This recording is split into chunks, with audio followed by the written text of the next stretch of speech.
The following is an EHC media production. What's going on, RWT family? This is Mike Larkin, host of the Future Is Now. This is episode 14. There's going to be probably no music. I'm just going to go straight into it this week. As usually, I do the 205 Lives and the Pantera Walk for NXT and 205 Live respectively. But I got to tell you right now, as I'm recording this, it's Thursday, early Friday morning, 1 o'clock in the morning. I don't know what happened after we recorded Max Wrestling, which should be out by now.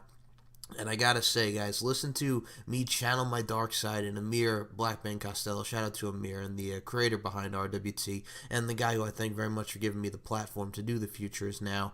We had a great back and forth, me channeling my dark side, Amir dropping the pipe bomb on me. So nothing but love and respect to Amir. We had a lot of fun with this week's matchup. And next week's matchup in the promo climax will actually feature Tony Kirkendall and Mr. Ted Pitanero, who I defeated. Just want to get that out there. I defeated in the promo climax. So thus far, he's yet to score. Tony Kirkendall looking to get up in there as well. So that should be very interesting going forward with the promo climax between Max Wrestling, RWT combined. I think it's going to be great going forward. And then coming towards a promo series, yours truly defends the Knowledge Championship again. And we get to see who's going to be the promo champion, the climax, the climax of promo climax, what it all culminates in, so to speak. So that's going to be really, really fun. What I'm going to do actually right now is, man, there's a lot with wrestling. I think there's the king of, oh my god, what the hell's the name of that show? Because Daz was telling me this. Excuse me, and we were going to try to do a New Japan Max Wrestling, and I just want to make sure I got this correct. So, what the hell's the name of that show? The King of Pro Wrestling event. That's the one that has, Ibushi, Omega, and Cody for the IWGP World Heavyweight Championship. And I'm going to tell you this right now. We're going to try to get New Japan Max Wrestling back if I'm able to watch it. I told Daz this, if I'm able to watch it, because there's a lot going on in wrestling this week, because we got to do our normal Max Wrestling for Raw, SmackDown, and talk about that stuff. We'll see how it goes, but we're going to try to do a New Japan Max Wrestling for you guys in the future on the Max Wrestling podcast side of things. So be on the lookout for future episodes of that, future episodes of what Daz and Butcher do with Screen Gems, and there will be Throne Zone coming back with Game of Thrones. Next go around the new episodes and seasons, what's going down over there on the Game of Thrones side of things. So be on the lookout for that. So there's a little plug for you guys at Max Wrestling Podcast. On my end, I just had an interview with Sizzling Stan Styles, who's wrestler and promoter. He's got his intergender bonanza going on, where he is going to be taking on Su Yung, the Undead Bride, former Impact Wrestling Knockouts champion, on November 9th in a Falls Count Anywhere match. Stan, what have you gotten yourself into, buddy? And we had a fun interview yesterday. Check that out on SoundCloud.com/MCLarkin92 and check out Stan at The Sizzling One on Twitter at The Sizzling ONE. Just a lot of great times, man. A lot of great shows. And we had a lot of fun with Max this morning. I really did enjoy that show, and I really did enjoy Amir coming at me there in the promo climax. We had a great one this week. Cast your votes at maxwrestling.net, and or vote in the comments section of the RWT Facebook group, Raw Wrestling Talk. All I really can say is, as I take a sip of water, all I really can say is Amir went head-to-head with me, and we had a lot of fun with that. Amir, like I said, dude, you're my brother, you're my friend. We had a lot of fun with that, so thank you. Thank you for bringing about the best in me and bringing out the best in you, man. We did our thing. So I just wanted to get that, and mention that early on in the show here, guys. So I digress. One thing I can say, because we did the Super Showdown Predicciones on Max Wrestling Podcast this morning, and yours truly, who was on the East Coast, in the United States, we have it in the East Coast at 5 o'clock in the morning on the WWE Network this coming Saturday. And I remember when they did the Beast in the East, which featured Balor and Kevin Owens and Brock Lesnar versus Kofi Kingston in Japan. That was in 2015, and that was at 4 o'clock in the morning. And I'm like, no, I'm not getting up to watch wrestling that early. So I did not. So I probably will not be watching this WWE Super Showdown at 5 a.m. and getting up for that. No, I'm probably going to watch it later in the day on the network. And as we all know, there's 10 matches on the card. It's Becky Lynch and Charlotte Flair for the SmackDown Women's Championship. Asuka and Naomi versus the Iconics, Billie Kay and Peyton Royce in a tag team matchup. The tag titles on the line as the New Day defend the SmackDown tag titles against Cesaro and Sheamus. AJ Styles versus Samoa Joe in a no count-out, no disqualification match for the WWE Championship. Cedric Alexander versus Buddy Murphy for the Cruiserweight Championship. The Bellas and Ronda Rousey versus the Riot Squad in a 6-woman tag match. In a 6-man tag match, the Shield take on Braun Strowman, Dolph Ziggler, and Drew McIntyre. Daniel Bryan versus The Miz in a singles match to determine the number one contender for the WWE Championship.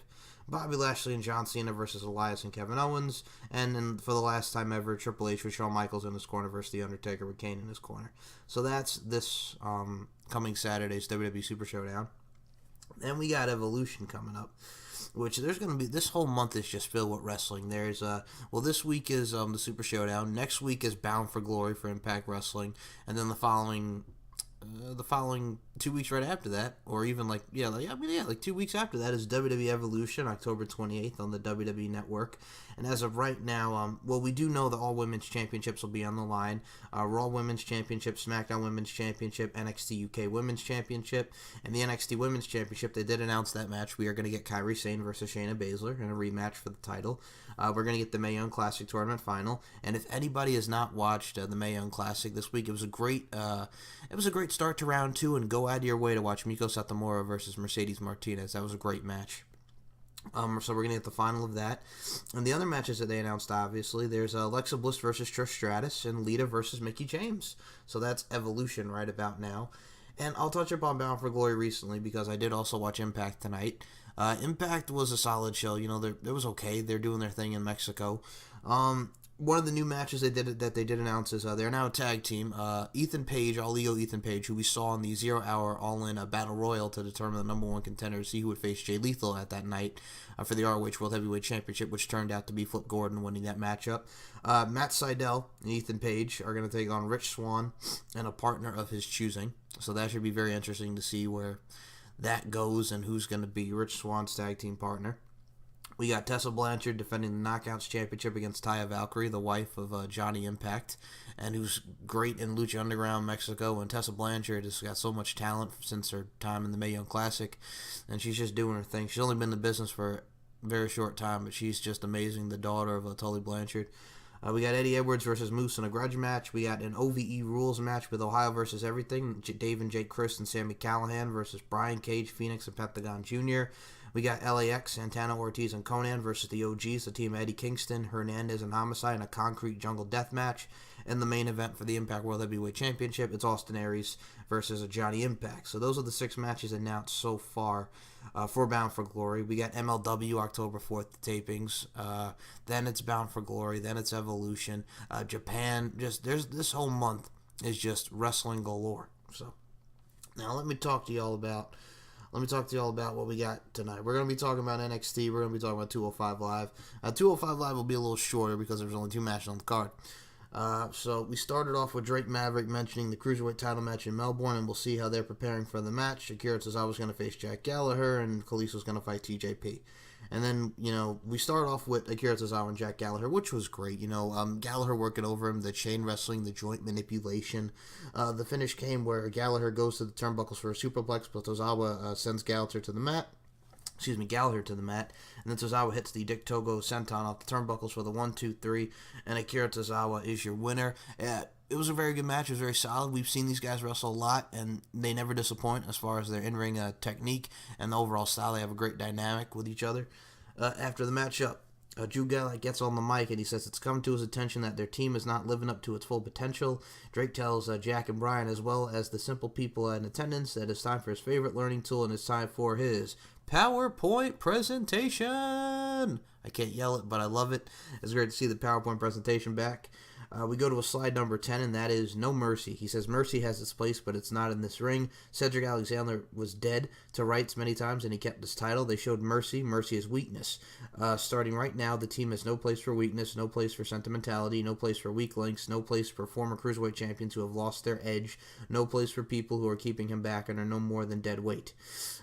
Kendrick attacks Drew because he knows he's talking about him with a punch, and then Jack punch. What am I doing? Kendrick punches Gallagher, and then Jack Gallagher, is locked in the captain's hook by Brian Kendrick, and then Drew stomps on him and hits the Gulak. Gallagher with the punches. Drew and Jack leave the ring but return to continue the attack with the Gulak and more punches from Gallagher. So what I'm going to sense from this is we're probably going to get a Drew Gulak, Brian Kendrick matchup and now face Brian Kendrick. Or we're going to see a tag match with Kendrick and Tozawa against Gallagher and Drew Gulak. So, I mean, it was fine. It set up what it needed to be. Then we pretty much take a look at the Cruiserweight title match. It's going to take place on Saturday. We see both Cedric and Buddy Murphy training.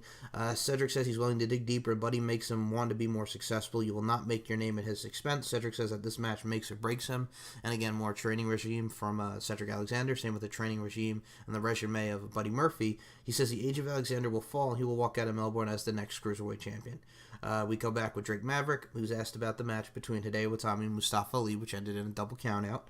Drake says that this feud needs to end. The next time they wrestle in a 205 Live ring, it will be a match that no one will want to miss. And we find out next week that Leo Rush is going to have an open challenge. And let's see who Leo Rush is going to face next week on 205 Live. And that brings us to our main event, where it's Kalisto versus TJP. Man, they worked over each other like with Tozawa and Gallagher. TJP just working on him with the submissions. Kalisto with the high fly, high octane aerial assault. He was doing his thing. Go out of your way to watch this match. He hits a victorial bomb off the ropes, this being Kalisto for a near fall, which was amazing. The finish sequence came where Kalisto was going for the Salida del Sol, but TJP hits a drop kick to the back of the knee and he applies the knee bar. TJP grapevines the leg to stop Kalisto from getting to the ropes. Kalisto with a roll up for the near fall. TJP with punches and he goes for the mask. TJP rips the mask and Lince Dorado goes to the ring and TJP with a punch. Then Kalisto with a roll up for the 1-2-3. So Kalisto is your victor, but afterward TJP attacks and he pulls off Kalisto's mask like he did with Lince Dorado. Lince Dorado forces TJP from the ring and Grand Metalik and Lince Dorado makes sure to cover Kalisto's face, and that was the end of 205 Live. So it progresses the feud with TJP and the Lucha House Party. And, Lince Dorado getting revenge for TJP taking his mask. Kalisto gets the victory. Kalisto may have won the battle, but TJP won the war in getting the mask, which is very sacred to the Lucha Libre, wrestling and overall history behind Lucha Libre. So I think that accentuated that very well. And I gotta just say, this was a solid edition of 205 Live. I pretty much would say go back and watch both matches because Tozawa and Gallagher was good. The afterwards with it sets up Gulak and Kendrick in a feud for the future, and watch Kalisto and TJP. Both were very good matches. So a solid edition of 205 Live. Now I'm gonna get into NXT. NXT, we started off with Nikki Cross being all crazy. She's in the back and she says games are fun, especially the ones you can play with other people. She says Bianca liked the last one and they get to do it again and again. Nikki says she hopes that Bianca's not afraid. Speaking of bad behavior, she knows. And we see Lars Sullivan and EC3 getting ready for their main event matchup, and we open up with Candice LeRae and Lacey Evans. One thing I gotta say, this was really good. This was solid. Candice LeRae doing her thing. Lacey Evans is just absolutely amazing as the heel that she is. She applies a head scissors and does push-ups while Candice LeRae is in the head scissors. These girls went back and forth. I mean, the forearms, insecurity by Candice LeRae. The finishing sequence was cool because Candice hits her with the flatliner. Then she's sent to the turnbuckles, and Lacey sends Candice to the mat. Then Lacey calls Candice a loser, just like her husband, and this sends Candice LeRae into a rage. She keeps punching and hits the forearms on Lacey Evans. The referee pulls her back, but as she does that, Lacey hits the women's right for the 1-2-3, the nice right-hand punch, and Lacey Evans is your victor. And then, we get a highlight package of Adam Cole, Bebe, Ricochet, and Pete Dunne for their triple threat matchup for the North American Championship next week. Adam Cole says that the title represents the era that we are in here in NXT. It's more than a North American title match because it's about the future of the division. Pete Dunne says he's going to be the top of the brand and this is the next step. Ricochet says he will go all over the world to defend this title. Ricochet says that the legacy of the title is what he's going to build. Adam Cole, Bebe, says that the title legacy starts and ends with him. Dunne says that Cole thinks he started the legacy of this title. But after creating the legacy for the UK title, this is the next step. Ricochet says he and Dunne respect each other because they're trying to raise the importance of these titles. Ricochet says that the title is in good hands, his hands. Cole says people care about the title because of him. Ricochet says it was only a prop for Cole. He says he's not worried about the match. This match will raise the prestige of the title. Dunne says when he wins, he will be the champion of 2 continents. Cole says he will become the first 2-time North American champion. Bye-bye. So next week, we're going to get Pete Dunne, Ricochet, and Adam Cole in a triple threat match for the North American Championship. Bye-bye. We have a video highlight package for the Forgotten Sons, who are going to be in action next. Then we go back with Tommaso Ciampa. He says, when you are at the top, they will always try to chop you down. They will talk, speculate, and lie, all to steal that spotlight. Perhaps it is too cover their own tracks and to hide their own guilt. Your name is fitting. Velveteen Dream, because you seem to be living in a dream world where he's the guy who attacked Aleister Black. We both know exactly what it is that Aleister experienced. Ciampa says his advice is to be careful. Keep your theories and your accusations to yourself and stay out of the champ's spotlight.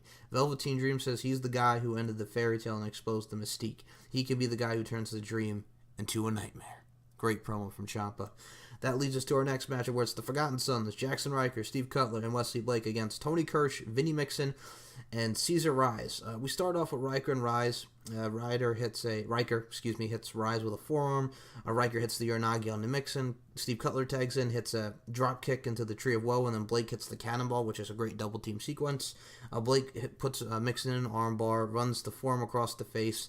Kirsch tags in and gets a lariat for his troubles. Blake hits the lariat, and then he tags Steve Cutler back in. Wesley Blake with a reverse DDT, and Cutler with their double stomp off the turnbuckles, which is a nice double team variation. Great dynamic between those two. And then Jackson Ryker hits the slingshot jackknife powerbomb for the 1-2-3. And your winners are the Forgotten Sons. I like what I see. I dig it. They're all badasses. This leads to, right after this, we see what happened last week with Kairi Sane and Shayna Baszler and their matchup that's going to happen at Evolution. We see a nice little highlight package for Shayna Baszler and her training. Shayna says it's difficult to say what she thinks about Kairi then and now. Her mentality has changed. She got too comfortable going into a training camp and more grueling than anything the girls in NXT have gone through. You try to find new things. It is all about going back and getting those building blocks fixed. The world has evolved. Women's wrestling has evolved. And at Evolution, Kairi Sane will find that Shayna Baszler has evolved. Then we get Tony Nese, which I'm going to say this right now. If Tony Nese is officially on NXT now, I dig it, because he was doing nothing on 205 Live besides the fact that he was Buddy Murphy's lackey. And like I said, they really haven't done anything with him. I'd love to see Tony Nese on NXT. Just yes. Tony Nese is in the back, and he's asked why he is here to compete. Tony says the best competition is here. True. He has proven himself on 205 Live, so it's time to do it in NXT. He has 8 reasons why. And he points to the abs in the entrance. Johnny Gargano walks in the back as we go to commercial, and when we come back from that, Bianca Belair corrects her interviewer that it's Ms. Belair, and Bianca says that she's not here to play. She does not care what that scraggly hair woman wants. She's still undefeated. Nikki had the chance to go away. She will have to embarrass Nikki as well as beat her. That brings us to Johnny Gargano and Tony Nese. Okay, I'm just going to say this right now. Everything, and both shows were solid. Watched both matches on 205. I would watch. Okay, I'm going to say this right now. Everything was good on this show, but for the love of God, go out of your way to watch Johnny Gargano and Tony Nese. This was epic. Just these two went back and forth. Tony Nese went for a moonsault. Johnny Gargano hits him with the slingshot DDT.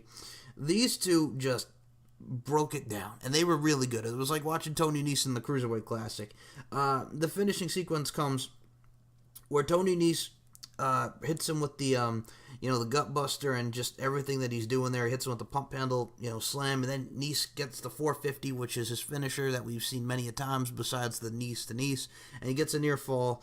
Nese sets up for the running knee after he gives Johnny Gargano the face washes. Gargano moves and he hits it into Guri. Nese hits the German suplex into the turnbuckle. Gargano with a super kick and the inside out lariat. Then Gargano locks in the Gargano escape and Nese taps out. This was good. This was really, really good. Please go out of your way and watch Johnny Gargano and Tony Nese. And then after this, we have a video package on Oney Lorcan and Danny Burch. Oney Lorcan says they first met as opponents. Burch says they kicked 7 bells of crap out of each other in that match. Oney says that was when they knew they had the mutual respect and decided to fight others instead of themselves. Oney says they both came from humble beginnings. Danny says they have a lot in common and that they had to fight and scratch for everything. Danny says that they deserved that title match. Oney says that when they faced the Undisputed Era for the title, the crowd wasn't behind them, but then they showed the respect for their effort. Danny says to feel that from the crowd, and it was a really special time for him. Oney says that they thought they had them on their heels, but Roderick Strong hit him with that knee and then fractured his orbital bone and collapsed his cheekbone. Oney says it's hard to explain how it feels to lose a big match and break your face. It was motivating. Danny says adversity can make or break you, and it will make them. Danny says that they're your average blokes, and they have fought, scratched, and clawed to try to become champion. Oney says their goal is to win the tag titles and show that 2 average blokes can achieve great things. And personally, I'd love to see those 2 against the War Raiders, Undisputed Era again, and the Mighty and the Street Profits, or whoever, because they're a great tag team, great tandem, great dynamic. I love it. Then we're back, And then we find out that Bianca Belair will face Nikki Cross in 2 weeks on NXT. But besides the fact that we have the North American Championship matchup next week between Ricochet, Pete Dunne, and Adam Cole, baby, we also have the finest Kona Reeves going one-on-one with the limitless Keith Lee, which will probably be a squash. And, see you, Kona, bye. That brings us to our main event. It's Lars Sullivan versus EC3. My God, the man's back when he slams him into the steel steps at being EC3 to Lars Sullivan. Oh, for the time that this got, it was really, really, really, really good. I'm just going to say that right now. It was really, really, really, really good. I mean, EC3 hits the 1% elbow drop. I mean, he's just going for... He body slams him. The man body slams him after several attempts in the matchup. EC3 gets tossed and wheeled around the ring. Sullivan gets EC3 up for a slam, but EC3 gets back to his feet, hits him with a waistlock. Sullivan hits the elbow, a German suplex by EC3, which was amazing. Then he hits the Stinger Splash in the corner, goes up top, gets the crossbody, 1-2, and a kick out. Finishing sequence comes on EC3, tries to get Sullivan on his shoulders, but Sullivan with an elbow, Sullivan with a short arm clothesline. Sullivan goes for the freak accident, but EC3 with elbows, and then he hits the Cactus Jack clothesline over the top rope. Both men go to the floor. Sullivan catches EC3, hits a freak accident on the apron, the hardest part of the ring. Then Sullivan goes up top, hits the diving headbutt for the 1-2-3, and Lars Sullivan is your victor. Go out of your way to watch both. The whole show is good. I recommend you guys to watch both shows. Like I said, with 205 Live, it progressed with Gulak, Kendrick, and Gallagher. Watch the match between Tozawa and Gallagher, and watch the match between Kalisto and TJP. And on NXT, everything was good from Lacey Evans and Candice LeRae. The Forgotten Sons thing served its purpose, but go out of your way and watch the entire show. But really, really go out of your way and watch Johnny Gargano versus Tony Nese, and watch the main event of Lars Sullivan versus EC3. So that was your NXT. I'll be coming back next week and talk about 205 Live, which as of right now, the only thing announced is Leo Rush's Open Challenge. NXT, we got Ricochet, Pete Dunne, and Adam Cole for the North American Heavyweight Championship. And we have Kona Reeves versus Keith Lee. And in 2 weeks, we got Nikki Cross versus Bianca Belair. So that'll do it. I talked about the world in wrestling. I talked about Amir. Love you, Amir. Shout out to you, dude. And we talked about our matchup and promo climax. Follow RWT on Twitter at RWT Podcast, RWT Facebook group, Raw Wrestling Talk, and check us out, RWT Podcast on YouTube. Same with Max Wrestling UK on Twitter, Facebook, Max Wrestling Podcast Interactive Group, Max Wrestling Podcast Facebook. We're on SoundCloud, Instagram, iTunes. You look it up, we're there. StephenMikeShow.com. Check us out. Like I mentioned, my interview with Sizzling Stan Styles. Check it out. SoundCloud, MC Larkin92. I'm at SM Show 1 or at MCL92 on the Twitter machine. If you're on Instagram, Larkin_92 is my handle. Check me out. There's a lot of stuff coming to the Stephen Mike Show Podcast Network in the next couple of weeks. So stay tuned.